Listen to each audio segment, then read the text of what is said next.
Good name's evening. Jeffrey, and I've enjoyed your concert with the Metropole very, very much. Oh, thank you. Great. My question is, how do you feel after such an experience with Metropole and with Collier? And besides that, how did you prepare for that? What were the main things for you to prepare for such an experience? Great questions. Did everybody understand the general gist of those? No. Okay. So the question was, how does one feel after such an experience as playing with the Metropole Orchestra and Corey Henry? And the latter part of the question was, how does one prepare for such an experience? And my answer to such a question as that would be something along the lines of, really, I mean, they're obviously one of the most astonishing orchestras on the face of the earth. I feel unbelievably lucky and very, very honoured indeed to have been asked to play for that gig. So normally I talk with this one-man show. Has anybody seen the one-man show? Yeah! Yes, a few of you guys. Yeah. So last year I was in at the North Sea Jazz Festival and I was playing with the one-man show. So for those of you who don't know about it, it's a great big circle of instruments and I'm right in the middle of the circle and I sort of play them all at once by running around and doing some dancing and general looping and technology, and it's quite complicated to explain, but it's really, really fun. And lots of thought and energy goes into such a thing as the one-man show. So really, honestly, this gig for me was just like the most delicious relaxation. Because there's no running around to be done. I almost missed it. But just the racing between instruments has become such a part of the live show for me that sitting on the piano stool only is just really nice. A nice change for yourself. It is indeed. It's a lovely change. But yeah, I guess a lot of the preparation was just with regard to arranging, because I did all of the arrangements for my songs, so that takes a bit of time to sit down and just consider them and then map them out with all these different sounds. And obviously with an orchestra like the Metropole, there are so many new textures to be found, strings and brass and woodwind and all these glorious sounds. And so, yeah, being generally a person who does things on one's own, it was lovely just to share those sounds with those guys. It's just a real treat. And now I'm kind of chill. I don't know. I'm coming down slowly, but it was a really mighty experience. But I guess the way that being on tour works is that you can't just say, like, yes, I finished, because tomorrow there's the next show, and then the day after that is another show, and the day after that is another one. So you get these sort of small releases of like, oh, that was just delicious, and then the next day comes, and then there's this sort of cycle that you get yourself into, But that was a really special gig for me, so I'm glad you were there. Yeah, absolutely. How many rehearsals did you have for this gig now? The question was, how many rehearsals did we have for this now? The answer to which is, we had one rehearsal 2 days ago. Yeah. 2 days ago, where? It was in the Metropole Studios. They have a studio, I think near Amsterdam, and so I went over there and we tried out the arrangements. A couple of them we played before. I played in the real early morning. We did at the BBC Proms last summer, and also Human Nature. But the others were brand new, so we had to try them out. And obviously things are. I got certain things wrong. I had to sort of say, like, excuse me, Jacob, there's a note missing in my part or something. But yeah, we get there in the end. Are you playing to record this material? Say that one more time, sorry. Are you playing to record this material? Planning to record? Oh, yeah, the question is, am I planning to record this material? Yes.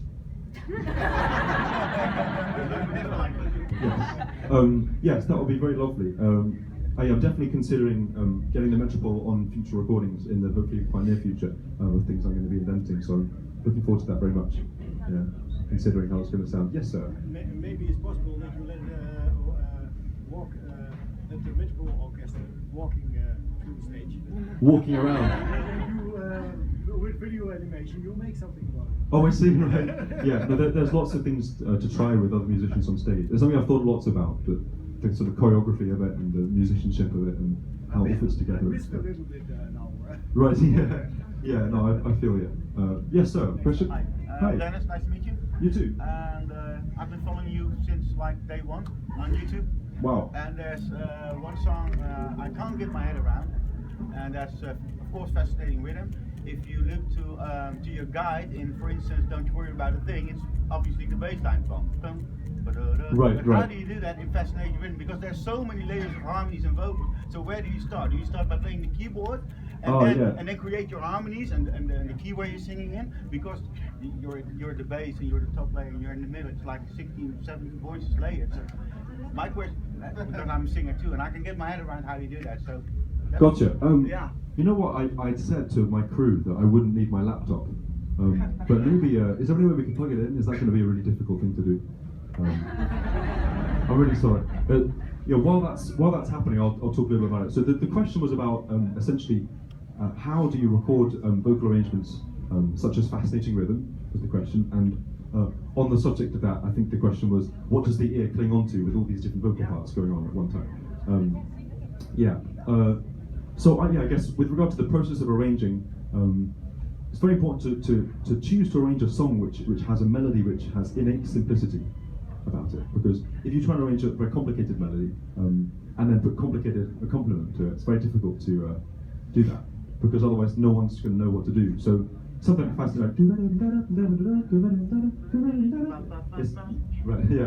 it's very very repetitive, and so that's a simple motif which enables me to be very reinventive with that material, and so I have this habit of just stretching myself as far as I'll go. Where do you start then? So you start with the bass line, you start. Right. Yeah. The question there was where do I start? And I guess the answer is with the melody, because that's the thing that I'm using. So as far as the chords are concerned, I think for Fascinating Rhythm I actually wrote that out on manuscript paper, but since then I've sort of discarded the manuscript paper a bit, and I try and keep it all in my head. So I sort of visualize all the chords and then just sing each of the parts. But it does get very complicated, as I hope you'll soon see, because there are 50 or 60 voices all at once, and sort of how to organise those can be quite a challenge. But I have a very magical room in my house. Some of you may know this. And how do you explain it to backing vocals that accompany you if you play that song? My best answer to that is to show you the session. So I'm going to load it up, and hopefully we can talk about it. I think you'll find it fun. But yeah, in the meantime, there's this room in my house on the subject of recording and how it works. I've always lived in the same house in North London, which is not so far from here really. It's quite close compared to somewhere like Brazil.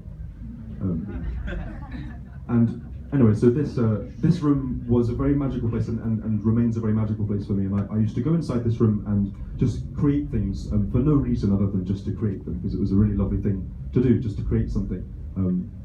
And so as a child, I fell in love with taking these songs and discovering how much you could dig out of them, because there's so much. And sorry about that. And so I mean, if you take one note, for example, there are so many different chords that you can play underneath that one note. Sorry. And so I was fascinated with this idea of layering things on top of each other. I guess I didn't really stop to think about it. I just began to be all of the members of the band, because I was trying to describe what I was hearing in my head, and those things are often very multi-layered. So I really enjoy the process of, if the bass line goes, and it feels like this, and I'd perhaps hear that before I actually got a bass. So I always had this thing where my technique was kind of trying to catch up with my ears, because my ears were like a sponge as a child, and I just used to sponge up all of this music and sort of emotional stuff within it, and then I'd sort of be left with not necessarily lots of licks on the bass, for example, but I'd be left with the feeling of listening to the bass player, and that's a feeling you can dance to. You can't really dance to like that's harder to dance to, even though someone might play it on the bass. But the feeling of being a bass, like that's different. That's something that everybody can actually feel. I guess I was really so fascinated by this idea of feeling what instruments felt like that I just tried to exist within each member of the band in turn. So I remember I was playing bass lines on my little MIDI keyboard, my Casio MIDI keyboard, when I was very little, and just trying to figure out how on earth it worked. And I think I got a bass when I was about 14 years old, and so it was that process of, here were 4 strings and they're tuned a fourth apart, and it was a very unfamiliar concept to me at the time, but I know that bass lines go, so then I just had to find those notes and then try and embed myself as much as I could in the feeling of being that bass player. That's really how I learned music, actually. It's just that process of immersing and then experimenting, and I was never ever afraid to do something wrong. Because I guess I figured out that doing something wrong is not a bad thing, it's just a thing, if that makes any sense. And there's a bit of a disease with education, partially music education, but also most education, about mistakes, which I think is a really important point to clear up, because a mistake is something that is I guess to say something is a mistake is to assign a judgment to a thing which is just neutral. And certain things are strong and certain things are weak, perhaps, but to say something is wrong and something is right, I think for me was always slightly confusing. Because in the process of learning it, it's not structured like I don't feel like my learning was structured like this. And if I'd rejected things because they were wrong, then I wouldn't have found such interesting chords. There's this one thing that I like to do. How many of you guys are musicians, by the way? Just nice, nice one. So yeah, there's this thing you can do where you have a chord. If you're going to D flat major, this is D flat major, and in order to get to D flat major, there are so many different ways you can get there, and one way that I discovered quite recently, which I really like, and actually Herbie Hancock showed this to me, which I'm very proud to say, but there's this tune where the melody is going and the bass line's going like that, and so the challenge is what chords you play here, because this is a G and this is an A flat and this is a dominant chord, and suddenly you're in a traffic jam because you can't have a dominant flat and dominant seventh and a major seventh in the same chord, or can you? And so obviously you can just do that. Which I really like, and there's a bit in Don't Worry About a Thing where it goes.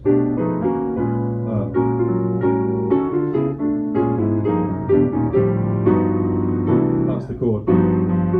It's a very illegal, and that would have been disallowed by a jazz, sort of jazz pedant, no doubt about that. But anyway, back to this Herbie thing. So another solution to this problem is to use a chord that doesn't fit at all.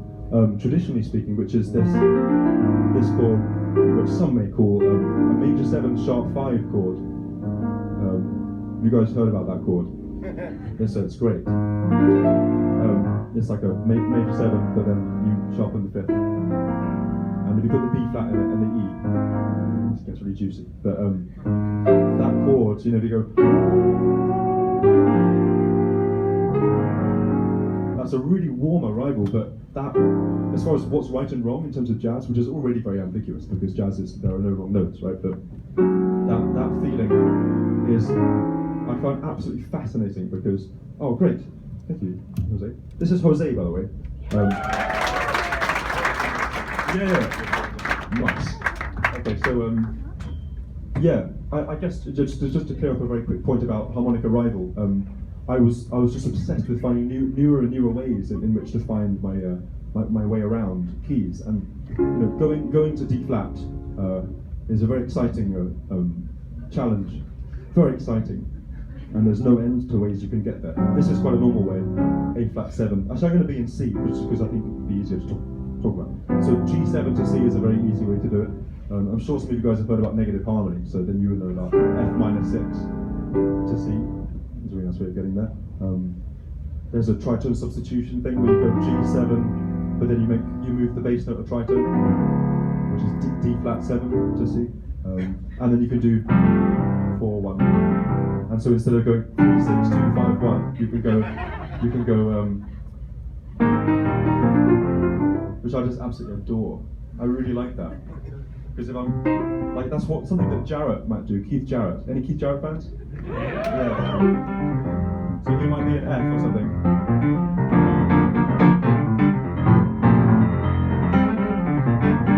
And instead of going, he might do something like.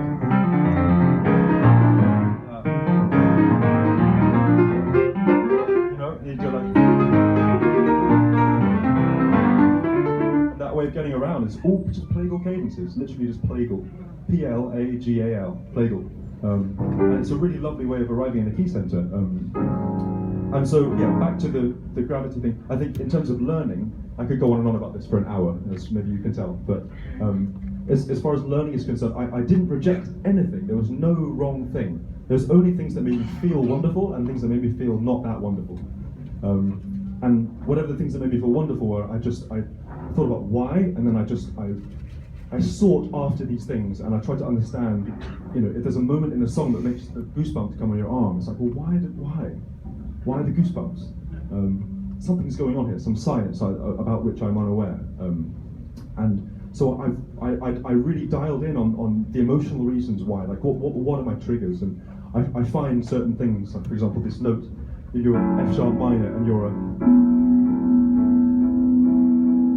that's like the heartwarming note, right? It's just so heartwarming. So you're the colour, you're the sort of colourful bit in the chord. That's the 11th, by the way. And so I followed these sounds, and after a while I had a mind full of colours, and then all I had to do was make some emotional decisions about what to do with them all. Because after all, colours don't mean anything until you tell some stories or something. So when I sat down to make this album called In My Room, which is the album I made last year, in some ways I kind of discarded the things that I've been thinking about learning and just tried to write some songs, because knowledge is better when it's peripheral, it's better when it's not direct. Gestures are better when they're clear, if that makes any sense. So if you have knowledge in your periphery and gestures in your forefront, in your clarity, then the sort of inevitability of your emotional knowledge, in my experience, kind of tends to tumble out, as long as the priority is in the right place and you've gathered enough colours and thought emotionally about why they make you feel different ways. Does that make any sense? Yeah. I think it's a really important thing to bear in mind, because having knowledge in the centre of your vision is not a good way to write music. Just because, for me, I think that sometimes if knowledge ends up like barking at your left brain, then you can begin to want to prove things by writing music with it. Like, oh, I know a lot of knowledge, you know, and here it all is. And that's tricky. It's tricky to write music that moves people with this in mind. So it's important to find that marriage between the very complex and the very emotional. And I think for me, it's always been more about the emotion. And so all of this knowledge that I've gathered, and I have gathered it very happily and readily, that is serving a rather emotional purpose, I think. And I'd encourage you to, if you can, just to think about doing the same, because it doesn't actually matter how much you know of a language. It doesn't make any difference at all. The only thing that matters is the choices you make with the language that you know, which is sometimes why children say some of the most profound things, because they sort of say, there's this thing a child said, it's like, do blue butterflies eat the sky? Or something. It's like, do blue butterflies eat part of the sky? It's very lovely thing to say. And adults might not necessarily think about that, but with a fairly rudimentary understanding of language, but a very open periphery, it's like that makes sense. And I always took my imagination very, very seriously as a child, and it's something I saw in my mind was as real as something I'd see in the real world. And so I think that was a rather important thing to come into realizing, is that things in your imagination are probably some of the most vivid things you'll ever find. So it's worth going and examining them. You can. I have a fascinating rhythm here for you, and if you'd like, I'll just show you around. So it's see if I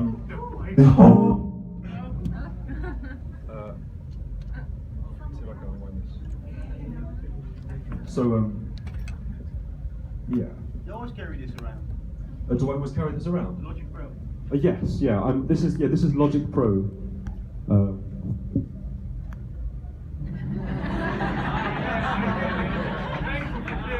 Thank you. And this is, so every single blue thing here is one audio file. For example, no, that voice it. There you go. There's one audio file of the arrangement. And so, yeah, essentially when I start. The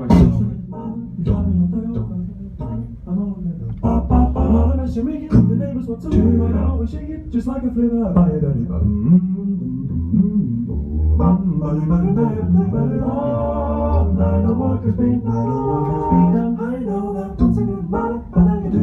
When you start to bump, so when I be won't you take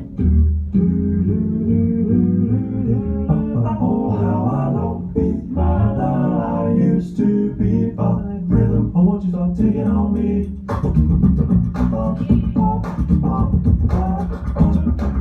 So as far as recording this is concerned, I normally start with the lower voices.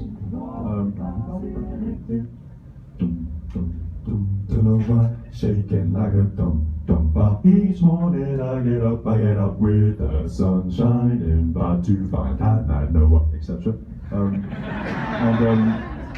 So that provides a really good foundation for certain things. And then as you climb up the chords, there's plenty to be discovered. And sometimes things occur to you, think, oh, I'm going to add this thing in just because it's in my head.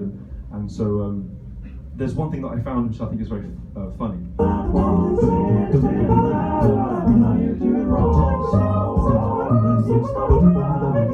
was so unhappy. Oh, how I long to be together as I used to be. So this bit here.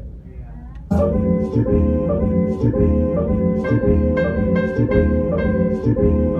So yeah, you may notice that this first C is about 40 cents flat, ladies and gentlemen. And so there's a reason for this. And the reason is, do you guys know about Pythagoras? Anyone heard of Pythagoras? Yeah, Pythagoras fans in the audience? Nice. So Pythagoras, amongst many things, including triangles, he figured out a number of interesting ideas, and one of those ideas was about tuning. And so this is a perfect fifth, B and F sharp, if you don't know them already. And so perfect fifths, in fact, on the piano are a little bit too small. They need to be 2 cents bigger to be truly in tune with the harmonic series. Any harmonic series fans in the audience? Nice. Does anyone not know what the harmonic series is? Please be open. That's fine. So the harmonic series is something that exists inside every single note. So if I go,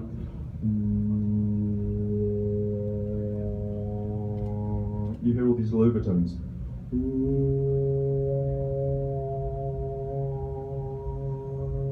You hear these little notes that are climbing up. Within every single note are overtones. Undertones is a slightly different story, but overtones exist in every single note, and the volume of the different overtones kind of describes what the sound is. So, for example, if a violin and a vibraphone play the same note, they have the same fundamental, which is to say the sine wave at the base of the sonic structure, but then what overtones are loud and soft, that's what is that instrument. That's the difference between that instrument and everything else. So the harmonic series is very, very natural. It's physics. It's in nature, and it's very much tuned differently to the way the piano is tuned, because the way the piano is tuned is that every semitone is the same size, right? And what this enables us to have is equal temperament. So with equal temperament, lots of jazz harmony is possible and things like this. But when it comes to tuning, I've always found it very fascinating to think about tuning in terms of the harmonic series, because it's kind of the way it should be. I think it's the way it should be. It's the way it is in nature, and it's very pure. So if I sing, for example, if I sing a third, so this is a C major triad, and this is an E in the note form. And because it's a major third, I can tell you that this note actually on the piano is 14 cents too high for the harmonic series. It's quite out of tune actually. And if I sing the proper E, it's like this.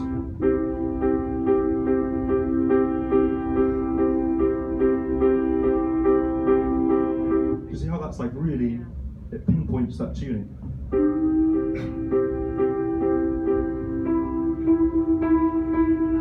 That's how different it is. It's really, really weird. And so there are a number of intervals that when I record things, I aim for the harmonic series rather than aim for the piano, because the piano is not quite in tune. To cut a really long story short, this bit in Fast and Rhythm is based upon this interesting tuning phenomenon that I encountered, where fifths are 2 cents too small. A cent is 1/100th of a semitone, for those of you guys who don't know, 1/100th of a semitone. And so fifths are 2 cents too small. So every time I gain a fifth, I should be getting an extra 2 cents. And what Pythagoras came up with is this idea of the Pythagorean comma. I don't think he came up with that, but someone named it that. And if I go up from C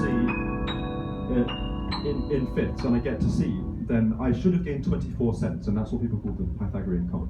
Now, if you tune a voice, so voicings in jazz often are built from fourths. Any fourths fans? Yeah. McCoy Tyner, is he here? He's not here. So basically, fourths are great.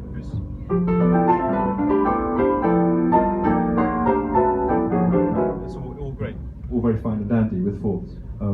Very, very dense and wonderful. I had this theory actually that major chords are fifths. That's C major, and then that's C minor. C minor is fourths rising, and C major is fifths rising. They're different. But for me, that feels more minor than this. That feels a bit like a major chord to me. But fourths, which is rising in perfect fourths, is quite a minor sound, and then this is very much a major sound, just rising in fifths like this. And anyway, so if you have a voicing in fourths, and you wouldn't be alone by having a voicing in fourths, because I have one too, and it's here in this arrangement.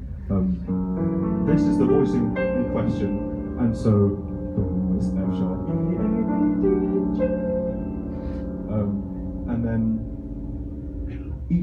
fourth, because fourths are fifths upside down, each fourth is actually 2 cents too big, believe it or not. So if I tune this correctly,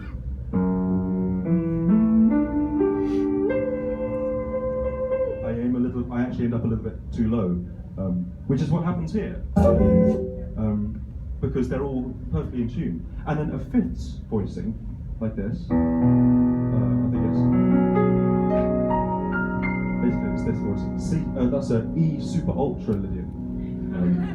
And this C should be 8/5 sharper in terms of cents, so actually it's 16 cents sharper than on the piano. If some of you guys aren't following all these numbers, don't panic, because there is an emotional reason why all this exists. But these two chords here, the fascinating thing about them, is that fourths, if you squeeze them, then they end up being really flat. And then if you do fifths and they grow, it ends up being very wide. So you get this funny sort of microtone. And it was a mistake, I didn't really plan it, but I just thought, I sang this fourths chord in, and I looped it, and I thought, why is this not feeling great?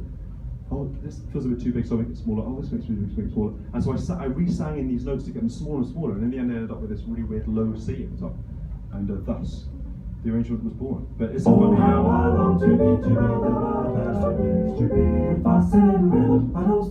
It's a funny sort of moment in the arrangement, which I really like. But it was a mistake. Anyway, I'm gonna open up another arrangement, because I know we did it for a huge amount of time. But I'd like to show you a couple of other things. Does anyone have any questions while I'm doing that? Yes, sir.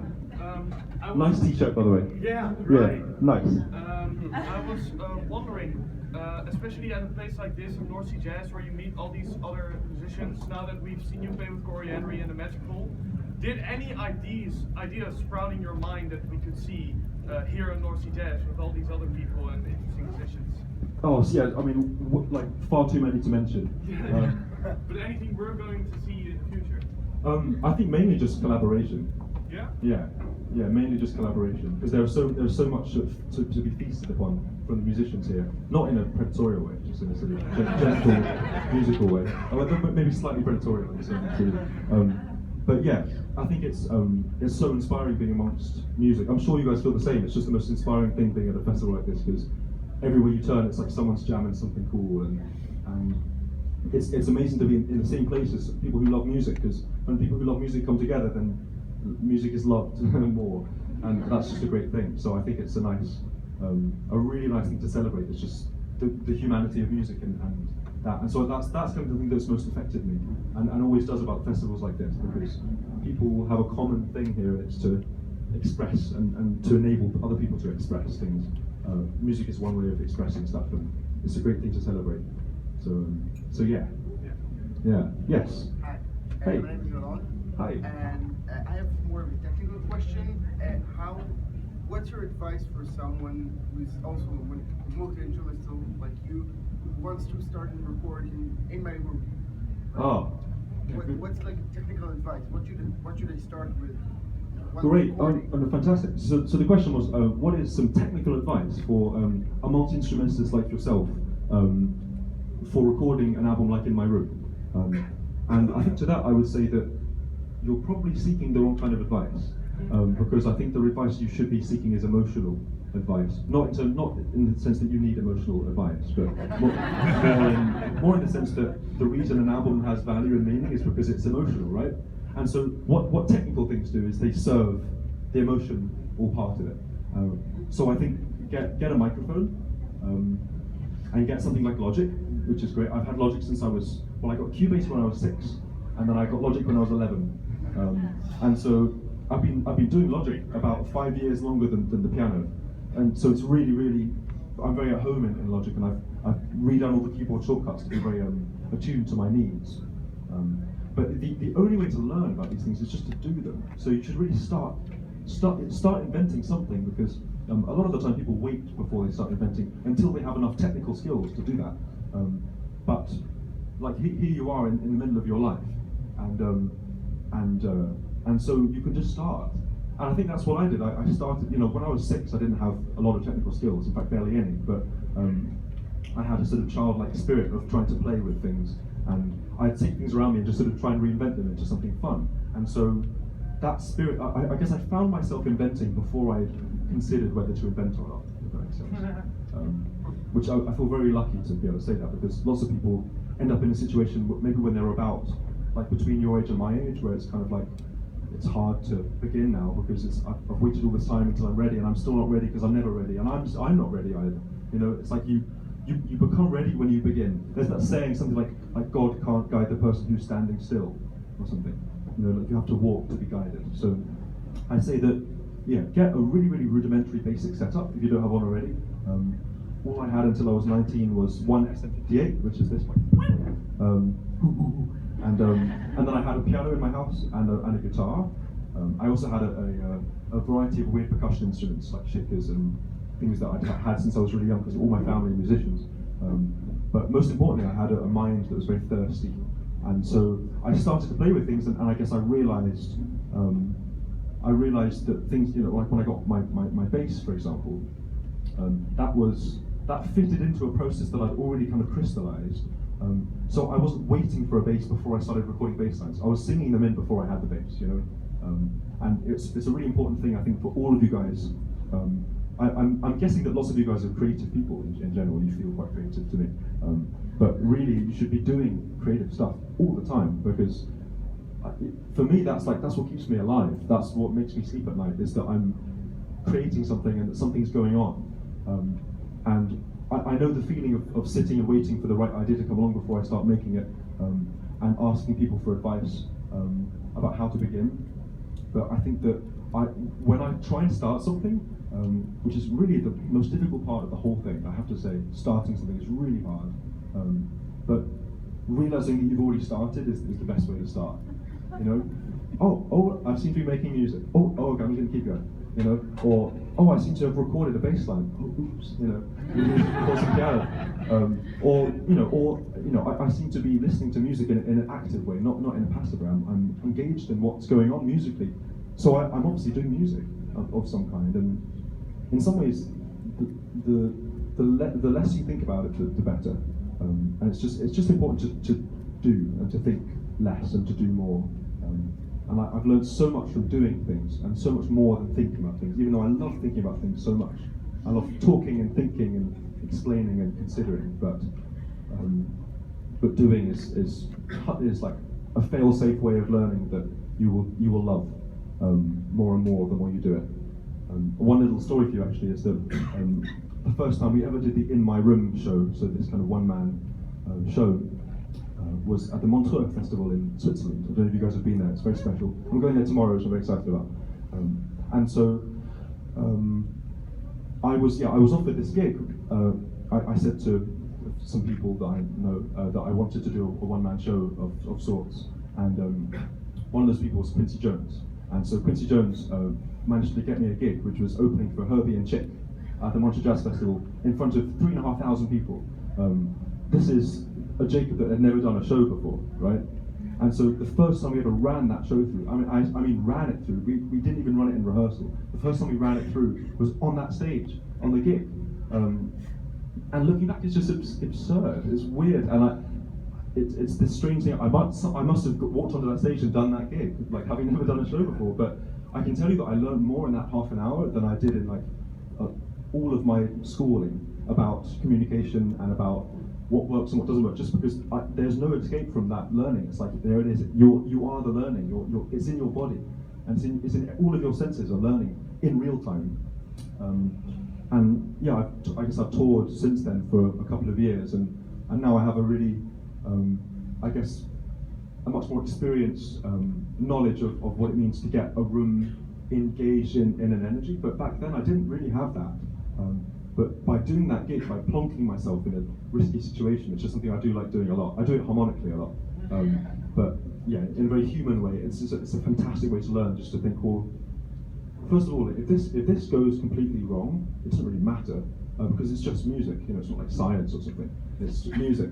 And it doesn't matter if people think I'm good, or people think I'm not very good, or whatever, because I have a process that I enjoy, and so I make the music for the process. And if other people listen to it, that's like a bonus. You know, so people enjoy it, that's great, you know. But I'm still going to do my thing, because the reason I'm doing it is because I'm creating. It's the same as I was when I was 4 or 5, you know. And so I think that, yeah, to sort of sum up a rather long and waffly point, do don't think. I think. 5 minutes. You're welcome. What would you guys like to do? I'm sure there are more questions. I could show you another session if you'd like to. Okay, I might do that, and maybe we could squeeze in one more question after that. So let me see.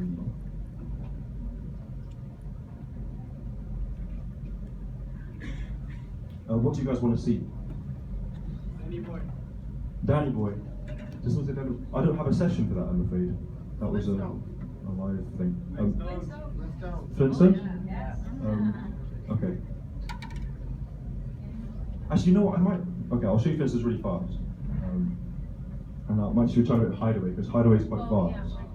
And some interesting things go on. So You and I was an arrangement I did that was fully improvised. When I arranged You and I didn't write down any of the arrangements in advance. I just started to sing, and by the end of 4 days, I had an arrangement of You and and then I stopped singing. And that was the first time I'd done that, really, just sort of improvise an arrangement, just sort of follow my ears to see what was missing and navigate in one direction.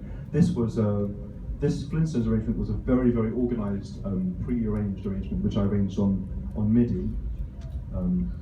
So this here is the arrangement, this one MIDI file, which I did it in advance of, it's very complicated, isn't it? So anyway, yeah, so then I went through and recorded every single voice as different melodies, but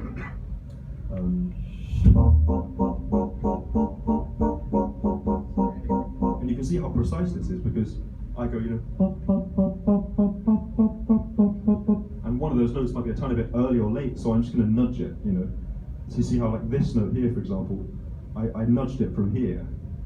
Oh, it was here. It was here first, and then I moved it to here, because it makes a lot of difference, Sorry, say it again? No, I don't have Melodyne. I guess the reason why Melodyne I think is not very nice. It can be handy though. Is that, sorry, say it again? It can be handy though. It can be handy. Yeah, I think for some people it can. Melodyne is tuned to the piano, which for me, Autotune. Yeah, so Autotune and Melodyne are both absolutely valid. They're very cool. For me, I guess I was saying before about tuning.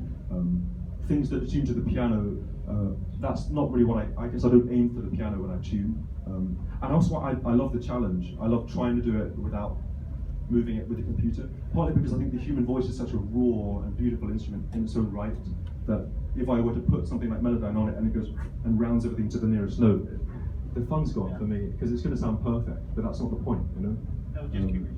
Yeah, no, that's an absolutely valid question. But yeah, no Melodyne for me. So this is the beginning bit. I want to show you that crazy bit. Maybe I'll skip to that actually.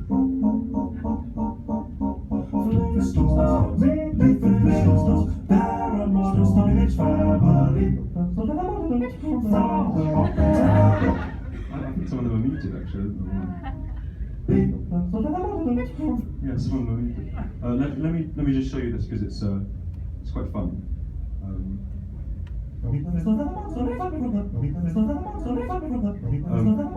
So I worked out this line on the MIDI file, and then I just thought, like, okay, I got to say every single word of the first line in this little thing. Come meet the Flintstones, they're the modern Stone Age family from the town. And the really fun thing about this was actually when it came to filming it, because obviously there are these 6 faces. I'll dig it up. There are these 6 faces, and basically each face. Oh, I spelled it wrong. Each face says one word. So one guy has to go like, "Come here," and then one guy says, "Family," and stuff like this. And it was really, really hilarious to do it, to film it, because it's just me on my own in a room, right? And I'm just having to memorize not only that bit, but many other bits that are like that, where it goes and like which division you are, like whatever. It's great fun. So yeah, just watch each of the different faces. I'll play it a couple of times. So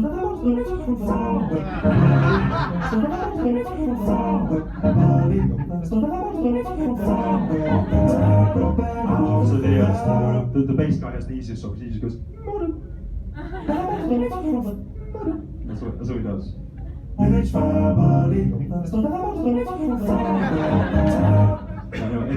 It's great fun doing all this. But yeah, this was one of those arrangements where I just thought, like, I'm gonna push this song. Like, how far can Flintstones really go? And it turns out you can push it quite far. And so yeah. For some reason, some of these tracks are not playing. I don't know why.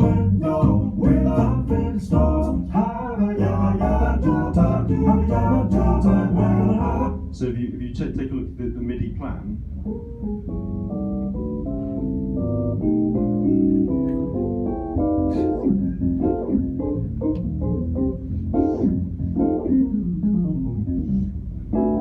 It just sounds kind of really silly with the MIDI keyboard playing.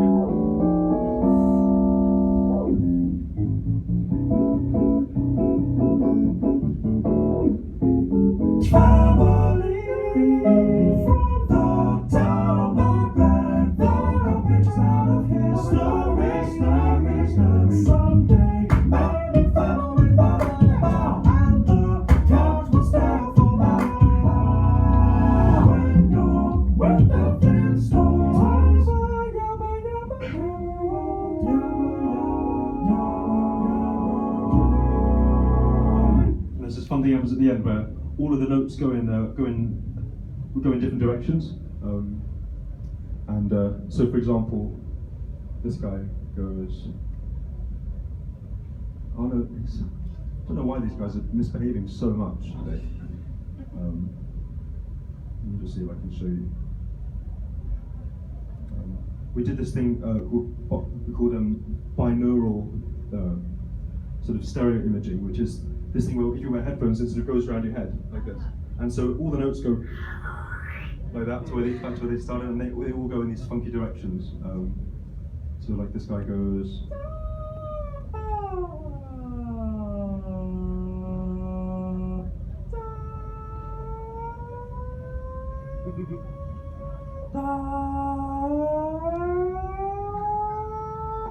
It sounds really random on their own. But then you put it all together and it goes.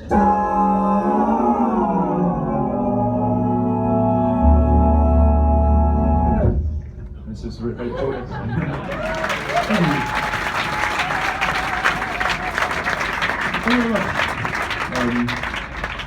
Anyway, I'm gonna open up Hideaway. I know that we're basically out of time. While I'm opening up Hideaway, I do want to show you it. Any questions from anybody? Yes. Hello. So first of all, I really enjoyed the performance earlier today. Oh, thank you. It was very nice to see you with you were joined by such a big orchestra and pouring together, and it's very different from like something as in your room when you're alone. And so I was wondering, which one do you prefer, like being alone and doing everything yourself, or having other people doing it together with you? And then I have one last question, and just to set this straight for once and for all, how do you pronounce your last name? Oh, great. Yes. So I'm gonna put off the last question because to hype it up. The first question is that I really can't say I prefer either, because it's crucial, absolutely crucial, to have a part of the music making process that is on one's own, and crucial to have one that is joined with other people. Because when you're with other people, you communicate and you learn and you gather and it's fun and it's tumbly and it's all sorts of human things that you can't do on your own. And when you're on your own, it's concentrational, it's precise, it's a very different kind of sort of underneath focused communication, which is a real comfort zone of mine. I love this thing of just placing things exactly right. It gives me a lot of lots and lots of pleasure. But I think that having toured on my own for a year, a gig like this today is a real light, because it's just such a joy to not have to run and do it all. But I'd say I've learned about 85% of what I know as a musician from doing things on my own. That is not to say that everybody should do that by any means, because everybody has to have their own process. But I do think that, as very much an inherent introvert for me, it's about just focusing on the underneaths of things. You know, things not necessarily being what they are on the surface. It's more about what implies that thing to get there, or the momentum of something going there, and all this kind of stuff. And just thinking about this stuff, when you come to play with other musicians, you're equipped with this sort of slightly personal and in some ways quite unique emotional framework, because it's one that only you could possibly come up with because it's yours. But if I sat in a room and did music all day long, I would never learn anything new, because it would just be recycling my own stuff, you know. So both are crucial, and I can't say I prefer one over the other. I would say that I've done lots on my own recently, and that I'm probably leaning towards doing things more with other people in the next couple of years. But there's no overriding thing. And to ruin the hype, which I'm enjoying rising about my last name, the way that you pronounce it is in fact Collier. Collier. And some people say Collier, including Quincy says Collier. I've told him it's not that, but it's never to be changed. It's done deal.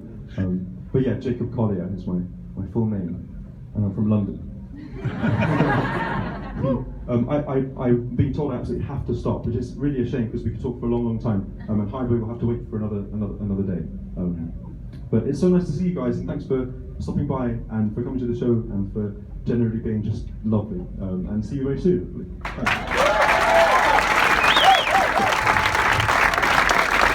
Ladies and gentlemen, Jacob Collier. Thank you so much. And let's remember it, imagination is probably the most vivid thing alive. I found that really beautiful. Let's keep that in mind and take it home with you. Thank you so much, Jacob.